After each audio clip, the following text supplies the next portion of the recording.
Good evening dear aspirants. આજે 24 March 2022 આપણે આજે જે આર્ટિકલ્સ ડિસ્કશન કરવાના છે તે હિન્દુમાંથી, અને સાથે સાથે આપણે એક આર્ટિકલ હિન્દુસ્તાન ટાઈમ્સનું પણ આજે ડિસ્કશન કરીશું. સામાન્ય રીતે આજે જોઈએ તો હિન્દુમાં એટલા ઇમ્પોર્ટન્ટ આર્ટિકલ નથી જે એનાલિટિકલ વ્યૂથી આપેલા હોય, પરંતુ કેટલાક એવા આર્ટિકલ્સ પણ છે કે જેની મદદથી તમે પ્રીની અંદર સારો એવો સ્કોર કરી શકશો અને મીન્સમાં પણ એ ટોપિક અથવા ડેટા જે છે એનો તમે પ્રયોગ કરી શકશો. તો આપણે જોઈશું આજે આપણે કયા આર્ટિકલ્સ જોઈશું. તો એક મહત્ત્વનું આર્ટિકલ જે છે હિન્દુની અંદર આજે એ છે ન્યુટ્રિશન વિશે. જે સ્કૂલો બંધ રહી કોવિડ દરમિયાન અથવા જે સ્કૂલ ક્લોઝર રહ્યું કોવિડમાં એ દરમિયાન જે મિડ ડે મીલ બંધ રહ્યું એના કારણે જે બાળકોને ઇફેક્ટ થઈ એના વિશે છે. બીજો જે વાત છે એ કાવેરી નદી ઉપર જે મેકાદાટુ વોટર પ્રોજેક્ટ કર્ણાટકા દ્વારા બનાવવામાં આવી રહ્યો છે એના લઈને કર્ણાટકા અને તમિલનાડુ વચ્ચે જે ક્રાઇસિસ પેદા થયા છે એના રિલેટેડ છે. જે ત્રીજો છે એ ભારતનું એક્સપોર્ટ હાલમાં $400 બિલિયન ક્રોસ કરી ચૂક્યું છે, ઓકે, એના રિલેટેડ છે. અને પાંચમો આપણે જે ચોથો આર્ટિકલ જે આપણે ડિસ્કશન કરીશું એ હિન્દુમાંથી છે કે જેની અંદર શું છે હીટવેવ્સ વધી રહ્યા છે ભારતની અંદર અથવા વિશ્વની અંદર, અથવા તો એટમોસ્ફિયરિક જે ચેન્જીસ આવી રહ્યા છે એના વિશે આપણે ચર્ચા કરીશું. તો આપણે આપણું ફર્સ્ટ આર્ટિકલ શરૂઆત કરીએ છીએ. આપણે બધા જાણીએ છીએ કે જે કોવિડ-19નો પ્રોબ્લેમ છે એને શું કર્યું છે, ચાઇલ્ડ હંગર અને માલન્યુટ્રિશન બંનેના પ્રોબ્લેમ્સને વધારે એક્સેલરેટ કર્યા છે. એટલે કે શું કર્યા છે, વધારી દીધા છે. આપણે જોઈએ કે the state of the food security and nutrition in the world 2020 જે રિપોર્ટ હતો જે FAO દ્વારા એટલે કે ફૂડ અને એગ્રીકલ્ચર ઓર્ગેનાઇઝેશન દ્વારા યુએનની એક બોડી છે, ઓકે, એના દ્વારા બનાવવામાં આવે છે, ઓકે. તો એ શું કહે છે કે ભાઈ આ જે છે આ દરમિયાન જે કોવિડ હતું એ દરમિયાન સ્કૂલો જે બંધ રહી એના કારણે શું થયું છે કે જે ચાઇલ્ડ હંગર અને માલન્યુટ્રિશનનો જે પ્રોબ્લેમ હતો એ શું થઈ ગયો છે, ઘણો વધી ગયો છે, એવી વાત અહીંયા કરે છે. બીજું શું કરે છે, અત્યારે હાલમાં વાત કરવામાં આવે તો એને કીધું છે કે 369 મિલિયન ચિલ્ડ્રન ગ્લોબલી આના કારણે ઇફેક્ટ પામ્યા છે. જે સ્કૂલો બંધ રહી, જેમ કે આફ્રિકન્સ ઘણી બધી કન્ટ્રીઝમાં આ રીતનો મિડ ડે મિલ જેવો પ્રોગ્રામ ચાલતો હતો, ઓકે. એશિયાના ઘણા બધા કન્ટ્રીઝ કે જે પુઅર કન્ટ્રીઝ છે ત્યાં પણ આ પ્રકારનો પ્રોગ્રામ ચાલતો હતો. તો એના કારણે વિશ્વની અંદર 369 મિલિયન બાળકો શું થયા છે, હંગર અને માલન્યુટ્રિશનનો શિકાર બન્યા છે. અને એવું કહેવામાં આવે છે એમાં સૌથી વધારે બાળકો ભારતના છે. શું કહેવામાં આવે છે, સૌથી વધારે બાળકો ક્યાંના છે, તો ભારતના છે. તો આ ડેટા તમે મીન્સમાં કોઈ પણ જગ્યાએ પ્રયોગ કરી શકશો. બીજી વાત કરવામાં આવે તો અત્યારે હાલમાં જે ગ્લોબલ હંગર ઇન્ડેક્સ આવ્યો હતો, ઓકે, તો એ ઇન્ડેક્સની અંદર ભારતનું જે સ્થાન છે 94 આઉટ ઓફ 107 છે, ઓકે, એવું કહેવામાં આવ્યું છે. અને ભારતનું જે સ્થિતિ છે એ પાકિસ્તાન, બાંગ્લાદેશ અને નેપાલ વગેરેથી પણ શું છે, પાછળ રહેલી છે. જનરલી આ આર્ટિકલની અંદર અહીંયા આની વાત કરવામાં આવેલી છે, પરંતુ અત્યારે હાલમાં 2021નો ઇન્ડેક્સ પણ આવી ગયેલો છે, પરંતુ આર્ટિકલની અંદર અહીંયા 2020ના ઇન્ડેક્સ વિશે વાત કરી છે. તો ઇન્ડિયા જે છે એ 94 આઉટ ઓફ 107 કન્ટ્રીમાં સ્થાન ધરાવે છે, જેમાં પાકિસ્તાન, બાંગ્લાદેશ અને નેપાલ જેવા આપણા જે પડોશી દેશો છે એના કરતાં પણ આપણી સ્થિતિ શું છે, ખરાબ તરીકે દર્શાવવામાં આવી છે. એની અંદર શું છે કે અંડર ન્યુટ્રિશન પોપ્યુલેશન ભારતમાં વધી રહી છે એવું કહેવું છે. બીજું વેસ્ટિંગ એટલે કે લો વેટ હોય, હાઇટના પ્રમાણમાં વજન ના હોય બાળકનું, ઓકે. અને સ્ટન્ટિંગ એટલે કે હાઇટ ઉંમર પ્રમાણે હાઇટ ના થતી હોય બાળકની. આ બંને શબ્દો પ્રીમાં ઘણીવાર પૂછાતા હોય છે, વેસ્ટિંગ અને સ્ટન્ટિંગ. તો તમે યાદ રાખી શકો છો. જો ડબલ્યુ ને ડબલ્યુ સાથે જોડી દો એટલે તમારે યાદ રાખવાનું કે વેસ્ટિંગને ડબલ્યુ સાથે જોડો છો તો લો વેટ, વેસ્ટિંગ લો વેટ, વેટનો ડબલ્યુ. અને સ્ટન્ટિંગ માટે તમે અહીંયાથી હાઇટ લઈ શકો છો. જેમ ઘોડો કોઈ સ્ટન્ટ કરતો હોય એવી રીતે એની ઘોડાની હાઇટ હોય છે, તો તમે એને અહીંયાથી કનેક્ટ કરીને આ વસ્તુ યાદ રાખી શકો છો, જે તમને પ્રિલિમમાં બહુ કામમાં આવશે. અને અંડર 5 ચિલ્ડ્રનની મોર્ટાલિટી પણ અહીંયા જોવા મળે છે, એવી વાત પણ અહીંયાથી કરે છે. હવે ભારતની વાત કરવામાં આવે તો ભારતે પોતાનો ઝીરો હંગર જે ગોલ હતો, ઓકે, એનાથી ઘણું પાછળ છે એવું આ રિપોર્ટ કહી રહ્યું છે. અને હજુ આવનારા સમયમાં સિચ્યુએશન વધારે ને વધારે ખરાબ થતી જશે એવું દર્શાવે છે. હવે વાત કરે છે મિડ ડે મિલ પ્રોગ્રામની આ આર્ટિકલ, કે આ જે મિડ ડે મિલ પ્રોગ્રામ છે એની અંતર્ગત એવું છે કે 450 કેલેરી ઓફ એનર્જી બાળકોને આપવામાં આવે છે. એમાં બી 2 પાર્ટ છે. આર્ટિકલની અંદર જનરલી એક પાર્ટની વાત કરી છે કે ભાઈ સ્ટાન્ડર્ડ 8 સુધીના બાળકો અને 8 પછીના બાળકો, એવી રીતે અહીંયા ચર્ચા કરવામાં આવેલી છે. પણ આપણે કોમનલી અહીંયા જે આપેલું છે એને જોઈએ છે કે 450 કેલેરી ઓફ એનર્જી ઓકે આપવામાં આવે છે, એટલે કે કાર્બોહાઈડ્રેટ આપવામાં આવે છે, 12 ગ્રામ ઓફ પ્રોટીન આપવામાં આવે છે બાળકોને, અને સાથે સાથે બીજા માઇક્રોન્યુટ્રિયન્ટ્સ એટલે કે આયર્ન, ફોલિક એસિડ અને વિટામિન એ જેવા જે માઇક્રોન્યુટ્રિયન્ટ્સ છે એ પણ આપવામાં આવે છે. કોના પ્રમાણે? તો જે mid day meal scheme guidelines છે 2006ની એના પ્રમાણે આ પ્રોવાઈડ કરવામાં આવતા હોય છે. ઓકે, અને ભારત જેવા અથવા તો ઘણા દેશોમાં જે બાળકો છે જે ભૂખ્યા પેટે ભણવા જવાનું એક જ રીઝન છે કે એમને મિડ ડે મિલ મળે છે, અને એમના ન્યુટ્રિશનનો આ સૌથી મોટો સોર્સ છે. એ બાળકો માટે આ જે મિડ ડે મિલ છે ઓકે એ ન્યુટ્રિશનનો ઘણો મોટો સોર્સ છે. પરંતુ આપણે જોઈએ છે કે કોવિડ-19ના જે સમયગાળો તો wake up of the pandemic, okay, સ્કૂલો શું રહી હતી? બંધ રહી હતી. ગવર્મેન્ટ દ્વારા શું કરવામાં આવ્યું હતું? હોટ મિડ ડે મિલ એ સમય દરમિયાન શું કરી દેવામાં આવ્યું હતું? બંધ કરી દેવામાં આવ્યું હતું. એની જગ્યાએ ઘણી જગ્યાએ ફૂડ સિક્યુરિટી એલાઉન્સ અથવા તો ડ્રાય રાશનની સગવડ કરવામાં આવી હતી. પરંતુ જોવામાં આવ્યું હતું કે એ જે મંથ હતા એ મંથ દરમિયાન આ 3 મહિનાનું જે ક્લોઝર હતું અથવા તેના પછી બી કન્ટિન્યુ જે ક્લોઝર રહ્યું એમાં બાળકો જનરલી શું રહ્યા છે? ન્યુટ્રિશન વેલ્યુઝ મેળવી શક્યા નથી. અને શું થયું છે હજુ પણ, મતલબ આફ્ટર ગવર્મેન્ટે સ્કૂલો ખુલ્યાને આજે 3 મહિના થયા ફરીથી, ઓકે, છતાં પણ ફરીથી આ પ્રોગ્રામો એટલે કે મિડ ડે મિલ જેવા પ્રોગ્રામો ફરીથી શરૂ કરવામાં હજુ પણ શું જોવામાં આવે છે? સ્ટ્રગલ જોવામાં આવી રહી છે. એવી વાત અહીંયા કરવામાં આવી છે. બીજી વાત કરવામાં આવે છે કે ભાઈ અહીંયા સોલ્યુશન્સ બતાવ્યા છે કે સોલ્યુશન શું કરી શકીએ આપણે. તો સોલ્યુશનની વાત અહીંયા એવી છે કે એક સોલ્યુશન એવું છે, એમનું કહેવું છે કે જે લોકલ ફાર્મર્સ છે, મતલબ જે વિસ્તારમાં જે સ્કૂલ આવેલી છે, અત્યારે ધારો કે ગુજરાતની વાત કરવામાં આવે તો અક્ષય પાત્ર જેવા વિવિધ સંસ્થાનો દ્વારા શું કરવામાં આવે છે? ફૂડ અવેલેબિલિટી કરાવવામાં આવે છે. પરંતુ અહીંયા કહેવામાં આવે છે કે જે લોકલ ફાર્મ હોલ્ડર્સ છે, મતલબ જે લોકલ નાના જે ખેડૂતો છે એ લોકો જ શું કરે? સ્કૂલની અંદર ફૂડ સિસ્ટમ એટલે ફૂડ પ્રોવાઈડ કરે. ઓકે, એક સોલ્યુશન એમને એવું આપ્યું છે, અને એના કારણે એમની શું થઈ જાય? આવક બી મળી જાય. બીજું શું કહ્યું છે કે સ્કૂલની અંદર જ ન્યુટ્રિશન ગાર્ડન બનાવવામાં આવે, એટલે સ્કૂલમાં થોડી જગ્યા લઈ અથવા સ્કૂલ માટે કેટલીક જગ્યાની ફાળવણી કરી અને સ્કૂલના ચોગાનની અંદર જ વિવિધ ફ્રૂટ્સ હોય, વિવિધ ધારો કે શાકભાજી હોય, ઓકે, આ બધાની શું કરવામાં આવે? ન્યુટ્રિશન ગાર્ડન બનાવવામાં આવે. અને એનો પ્રયોગ એ વેજીટેબલ અથવા એ જે ફ્રેશ વેજીટેબલ્સ છે એનો પ્રયોગ શેમાં કરવામાં આવે? મિડ ડે મિલની અંદર કરવામાં આવે. તો બાળકો જાતે જ એ વસ્તુ ઉછેરશે અને જાતે જ એનો ભોજન તરીકે પ્રયોગ કરશે, જેથી એમનામાં અવેરનેસમાં પણ શું થશે? વધારો થશે. ઓકે, તો અવેરનેસ બી વધારી શકાશે. અને લોકલી પ્રોડ્યુસ જે વેજીટેબલ્સ છે ઓકે એનો પ્રયોગ કરવામાં આવે કે જે ગામમાં મતલબ એ વિસ્તારની અંદર જે બી વેજીટેબલ્સ ઉગતા હોય ઓકે એને જ ખરીદવામાં આવે અને એને જ શું કરવામાં આવે? અહીંયા પ્રયોગ કરવામાં આવે, જેથી લોકલ ફાર્મરની ઇન્કમમાં બી શું થશે? વધારો થશે. સાથે સાથે જ્યાં એગ્સ વાયેબલ હોય, મતલબ કેટલીક સ્કૂલોમાં એગ વાયેબલ્સ ના હોય ને કેટલીક જગ્યાએ એગ વાયેબલ્સ હોય, ઓકે, માનો કે એગ ઇઝીલી અવેલેબલ હોય અને બાળકોને એગ ખાવામાં તકલીફ ના હોય એમના ફેમિલીઝને બધાને, તો એગ પણ પ્રોવાઈડ કરવામાં આવે. એવી વાત અહીંયાથી કરવામાં આવે છે, કારણ કે એગને પ્રોટીનનો સારો સોર્સ ગણવામાં આવે છે. તો આ વસ્તુ અહીંયા કીધી છે.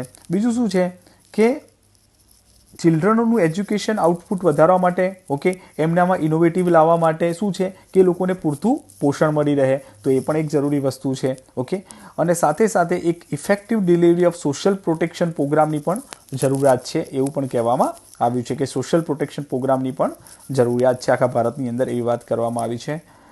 એટલે માત્ર ખાલી ફૂડ નહીં પરંતુ શેની જરૂર છે? ન્યુટ્રિશનની જરૂરિયાત છે.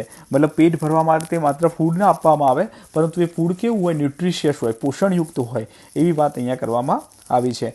અને અહીંયા કહ્યું છે for many of them that one hot cooked meal was probably the best meal of the day. એટલે કે ઘણા બાળકોના જીવનમાં જે દિવસમાં એકવાર જે હોટ કુકડ મીલ આપવામાં આવે છે ઓકે અથવા તો જે રાંધેલું અનાજ આપવામાં આવે છે એમના માટે દિવસનું સૌથી સારું ખાવાનું જ આ જ હોય છે. ઓકે, કારણ કે ઘરે એ લોકોને એટલું પોષણ મળી શકતું નથી અને એના માટે જ ઘણા બાળકો શું જતા હોય છે? સ્કૂલ જતા હોય છે. ઓકે, તો આ સૌથી મોટું સોપાન છે. સાથે સાથે આને તમે મીન્સની અંદર વુમન એમ્પાવરમેન્ટ સાથે પણ જોડી શકો છો. હવે વાત કરીએ છીએ આપણા બીજા આર્ટિકલની. જે બીજો આર્ટિકલ છે એ એટલો બધો એનાલિટિકલ આર્ટિકલ નથી, બટ જસ્ટ તમને પ્રીની અંદર ડેટા યાદ રાખવા માટે કામ લાગી શકે એવો છે, તો તમે એને જોઈ શકો છો. એક તો વાત કરવામાં આવે છે મેકાડાટુ ડ્રિંકિંગ વોટર પ્રોજેક્ટની. તો આ જે પ્રોજેક્ટ છે ક્યાં આવેલો છે? તો તમને યાદ હોય કે ભાઈ આ અત્યારે ન્યૂઝમાં છે, તો યુપીએસસીની પ્રીમાં પૂછવાની શક્યતા રહી જાય કે ભાઈ આ ક્યાં આવેલો છે? તો કાવેરી નદી પર આવેલો છે. ઓકે, સાથે સાથે વાત કરવામાં આવે તો ક્યાં કોના વચ્ચે એના લીધે ડિસ્પ્યુટ પેદા થયેલો છે? કર્ણાટકા અને તમિલનાડુ વચ્ચે એના વચ્ચે ડિસ્પ્યુટ પેદા થયેલો છે. ઓકે, અને શું થયું છે, તમિલનાડુ એસેમ્બલી દ્વારા હાલમાં શું કરવામાં આવ્યું છે, આ પ્રોજેક્ટના વિરુદ્ધ શું કરવામાં આવ્યું છે કે રિઝોલ્યુશન પાસ કરવામાં આવેલું છે. જ્યારે કર્ણાટકા એસેમ્બલી શું કરી રહી છે, પોતાના તે એવું રિઝોલ્યુશન પાસ કરી રહી છે કે ભાઈ જલ્દીમાં જલ્દી આ પ્રોજેક્ટને શું કરવામાં આવે, પૂર્ણ કરવામાં આવે. આ જે પ્રોજેક્ટ છે શેના રિલેટેડ છે, તો ડ્રિંકિંગ વોટર કમ પાવર જનરેશનનો પ્રોજેક્ટ છે. ઓકે, અને એના અંદર 9,000 કરોડ રૂપિયા ખર્ચો કરી એક રિઝર્વેયર બનાવવામાં આવશે કર્ણાટકાની અંદર. આ જે કર્ણાટકાની બોર્ડરમાં બનશે આ રિઝર્વેયર.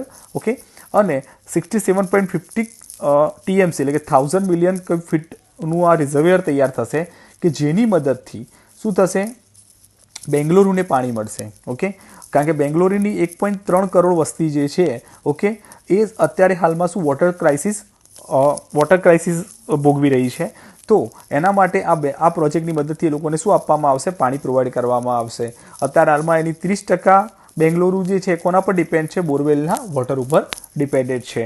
પરંતુ તમિલનાડુ શું કહે છે કે ભાઈ આના કારણે શું થશે, અનકન્ટ્રોલ કેચમેન્ટ એરિયા બની જશે.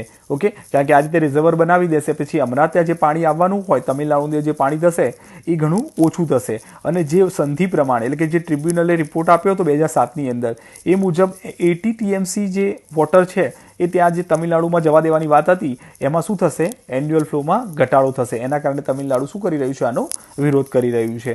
તો આ વસ્તુ અહીંયા જોઈ શકો છો. ત્રીજો આર્ટિકલ જે વાત કરીએ, એ જે ત્રીજો આર્ટિકલ છે આપણો, ઓકે, એ એના રિલેટેડ છે. એક્સપોર્ટ જે છે આપણું એ હાલમાં 400 બિલિયન એન્યુઅલ ટાર્ગેટને શું કરી ગયું છે, ક્રોસ કરી ગયું છે. ઓકે, તો એના રિલેટેડ આર્ટિકલ આપેલો છે. આ જે શેમાં એ લોકોએ વધારે આપણે એક્સપોર્ટ કર્યું છે, તો મર્ચેન્ડાઇઝ વેપારની અંદર, એન્જિનિયરિંગ સર્વિસીસની અંદર, કપડાની અંદર એટલે કે કપડા ગાર્મેન્ટ્સની અંદર, જેમ્સ એન્ડ જ્વેલરીઝની અંદર અને પેટ્રોલિયમ પ્રોડક્ટ્સ, આ દરેક વસ્તુમાં આપણે શું કર્યું છે, એક્સપોર્ટમાં વધારો કર્યો છે. અને ફર્સ્ટ ટાઈમ એવર એટલે કે ઘણા વર્ષો પછી મતલબ આપણે જે ટાર્ગેટ બનાવ્યો હતો એ ટાર્ગેટથી પહેલાં આપણે એક્સપોર્ટને વધારી રહ્યું છે. અને એના કારણે પ્રાઇમ મિનિસ્ટર મોદી દ્વારા પણ મેન્યુફેક્ચરર્સ, ફાર્મર્સ અને વેવર્સ આ બધાને શું કરવામાં આવ્યા છે, કોંગ્રેચ્યુલેટ કરવામાં આવ્યા છે. 2018ની સ્થિતિ એવી હતી કે ત્યારે આપણે 331 બિલિયન ટન એટલે કે પ્રી પેન્ડેમિક એરાની વાત કરવામાં આવે છે. પ્રી પેન્ડેમિક એરાની અંદર આપણે 331.02 બિલિયનનો એક્સપોર્ટ કરતા હતા. ઓકે, જે અત્યારે હાલમાં વધી અને 410 બિલિયન સુધી પહોંચી ગયો છે, જે ભારત માટે ખૂબ જ સારા સમાચાર છે અને આત્મનિર્ભર ભારત તરફ એક સારું એવું પગલું છે. તો અહીંયા ગ્રાફ દ્વારા પણ આ વસ્તુ સમજાવવામાં આવેલી છે. ઓકે, તો તમે એ જોઈ શકો છો ઇઝીલી ભારતનો ગ્રોથ એ રીતે વધી રહ્યો છે. હવે આપણે હિન્દુસ્તાન ટાઈમ્સનો એક આર્ટિકલ ડિસ્કશન કરી લઈએ. તો જનરલાઇઝ જે આર્ટિકલ છે જે અત્યારે હાલમાં હીટવેવ્સમાં જે વધારો થઈ રહ્યો છે એના રિલેટેડ છે. તો આ આર્ટિકલની અંદર આ 22 તારીખે આવેલો આર્ટિકલ છે હિન્દુસ્તાન ટાઈમ્સની અંદર, 22 માર્ચના દિવસે.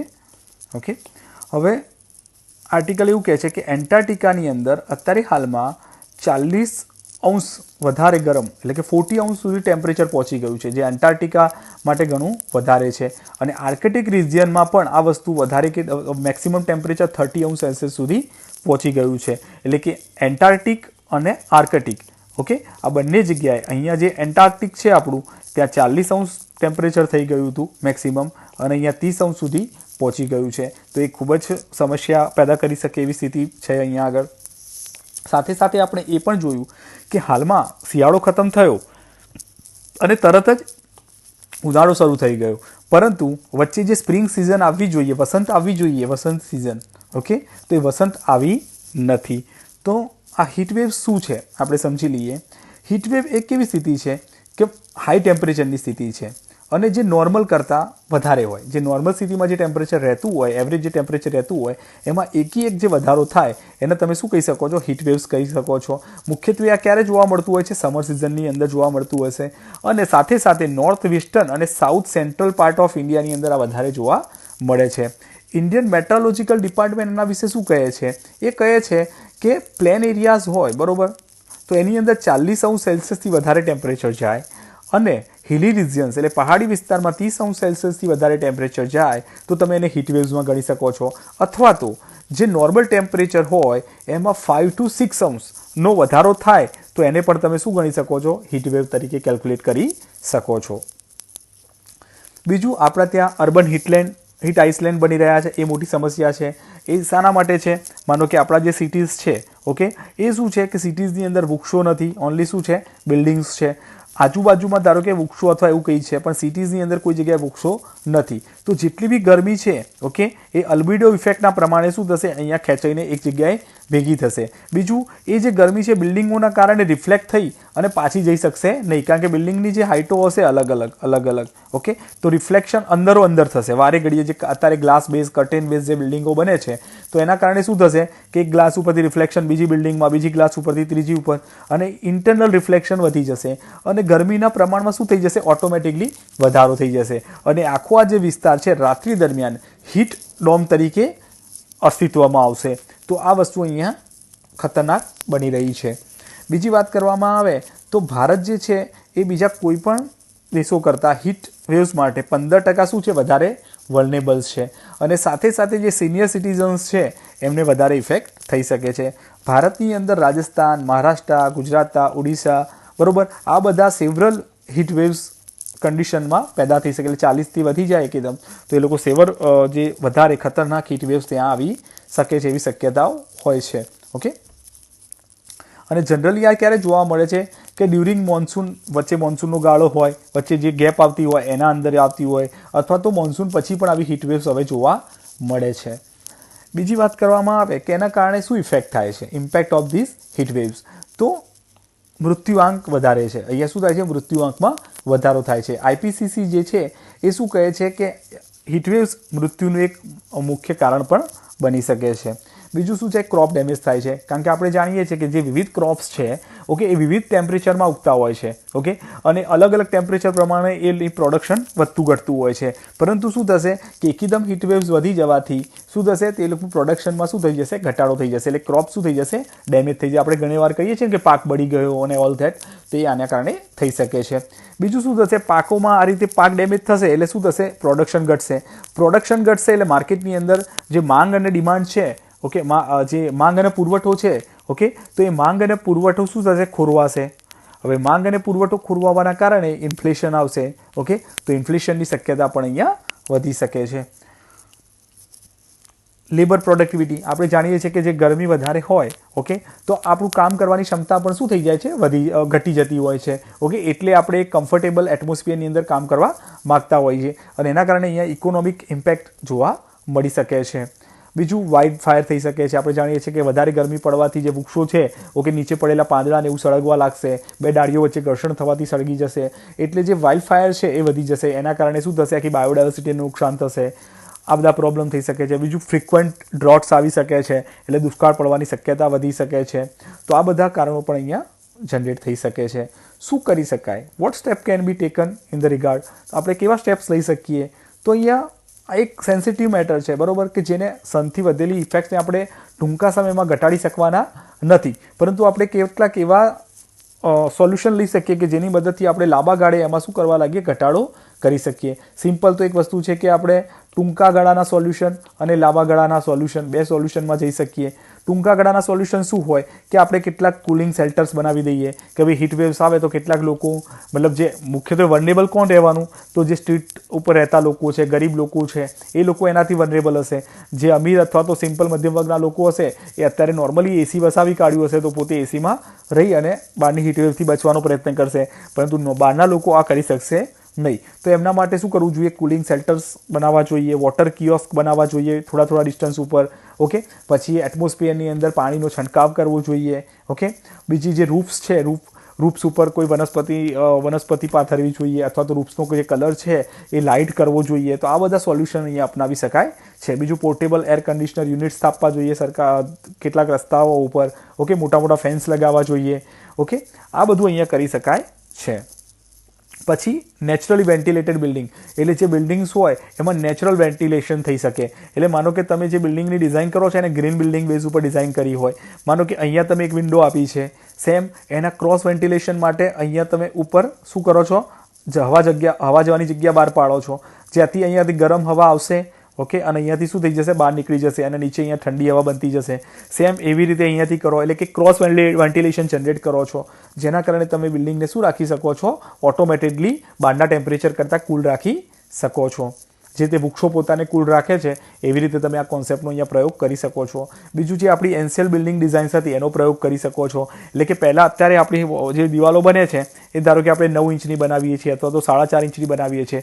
પહેલાં શું દિવાલો બનતી હતી? વેધરપ્રૂફ દિવાલો બનતી હતી. આજે પણ તમે જ્યારે માટીના ઘરોમાં જાઓ છો તો તમને આઈડિયા હોય કે બહાર ગમે એટલી ગરમી હોય ત્યાં તમને ઠંડકનો અનુભવ થશે, કારણ કે ત્યાં એ લોકો 18 ઇંચ 24 ઇંચની દિવાલો બનાવતા હતા, જે બંને બાજુ ગારો બનાવતા હતા, વચ્ચે નાનું ઘાસફૂસ ભરતા હતા અને એના કારણે શું થઈ ગયું હતું? આ બિલ્ડિંગ એનર્જી, ધારો કે જે બહારનું ટેમ્પરેચર છે એને બહારની દિવાલ શોષી લેતી હતી, અંદર સુધી આવવા દેતી નહોતી. એટલે અંદરનું ટેમ્પરેચર બહારના ટેમ્પરેચર કરતાં 10 થી 12 ડિગ્રી ઓછું સામાન્ય રીતે જોવા મળતું હોય છે.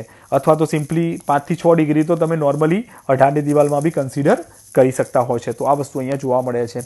બીજું અહીંયા વાત કરવામાં આવી છે action plan of similar two Ahmedabad. એટલે કે અમદાવાદની અંદર જે આઈપીસીસી જે અમદાવાદ દ્વારા જે એક્શન પ્લાન અપનાવવામાં આવ્યો હતો કે જે મોટાભાગની બિલ્ડિંગો હતી એનું જે રૂફટોપ હતા એ રૂફટોપ્સને કેવા કરવાનો પ્રયત્ન કરવામાં આવ્યો છે કે બ્લેકની જગ્યાએ વ્હાઇટ કરવાનો પ્રયત્ન, ચૂનો મારવાનો અને એ રીતના કેટલાક કેમ્પેઇન ચલાવવામાં આવ્યા હતા કે જેના કારણે શું થયું હતું કે હીટ રિલેટેડ જે મોર્ટાલિટી હતી એમાં 30 થી 40% ઘટાડો થયો હતો. તો આવી જે બેસ્ટ પ્રેક્ટિસીસ છે એ આખા ભારતમાં શું કરવી જોઈએ? અપનાવી જોઈએ. અને સાથે સાથે જે ડાર્ક સર્ફેસીસ જે છે ઓકે એને લાઇટર સરફેસમાં શું કરવી જોઈએ અને રિફ્લેક્ટિવ મટીરિયલ્સમાં શું કરવી જોઈએ?